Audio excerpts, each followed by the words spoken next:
హిందువులకు తొలి పండుగైన ఆషాఢ శుద్ధ ఏకాదశి పర్వదినాన్ని భక్తులు కాకినాడలో ఘనంగా జరుపుకున్నారు. ఆలయాలకు పెద్ద సంఖ్యలో చేరుకొని నారాయణుని దర్శించుకున్నారు. పూజాధికారులు నిర్వహించారు. కాకినాడ జిల్లాలో ప్రసిద్ధిగాంచిన సర్పవరంలో గల శ్రీ భావనారాయణ స్వామివారి ఆలయానికి ఉదయం నుంచి భక్తులు పోటెత్తారు. వేల సంఖ్యలో భక్తులు శ్రీ రాజ్యలక్ష్మి సమేత భావనారాయణ స్వామివారిని దర్శించుకున్నారు. ఆలయ ఈవో జొన్నాడ భీమశంకరం, సిబ్బంది కుమార్ ఏర్పాట్లు పర్యవేక్షించారు. ఈ సందర్భంగా ఆలయ అర్చకులు కిరణ్ మాట్లాడుతూ 108 నారాయణ క్షేత్రాలు సందర్శించిన ఫలం శ్రీ భావనారాయణ స్వామి దర్శనంతో కలుగుతుందని పేర్కొన్నారు. దేశంలో ఎక్కడా లేని విధంగా గరుడ వాహనంపై భావనారాయణ స్వామి ఇక్కడ భక్తులకు దర్శనమిస్తున్నారని తెలిపారు.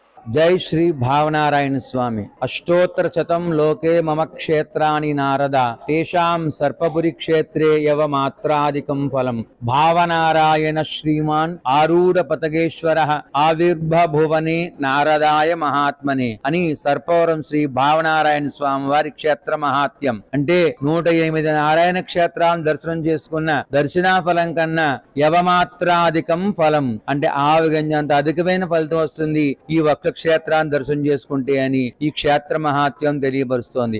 అటువంటిది ఈ రోజు మహాపర్వదినం ఆషాఢ మాసము ఏకాదశి అంటే దీని తొలి ఏకాదశి మహాపర్వదినం అంటారు. ఈ రోజు నాడు చాతుర్మాస దీక్షని ప్రారంభిస్తారు మహాత్ములందరూ కూడా యోగులు. అయితే ఈ రోజునాడు శ్రీమన్నారాయణ దర్శనం చేసుకుంటే విశేషమైన ఫలితాన్ని పొందుతారు భక్తజనం అందరూ కూడా.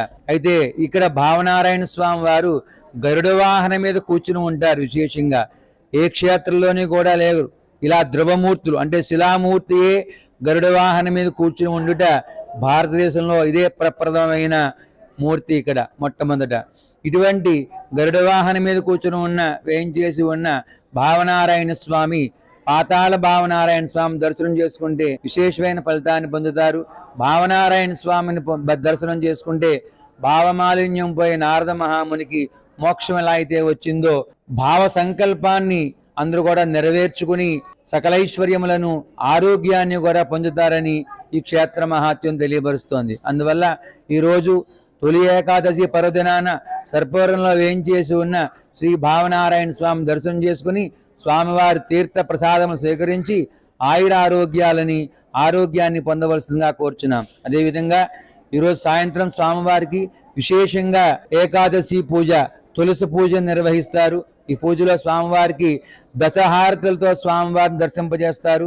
ఈ విశేషమైన దశహారతులతో స్వామివారిని దర్శనం చేసుకుని అందరూ కూడా పునీతులు కావాల్సిందిగా కోరుచున్నాం. జై శ్రీ భావనారాయణ స్వామి.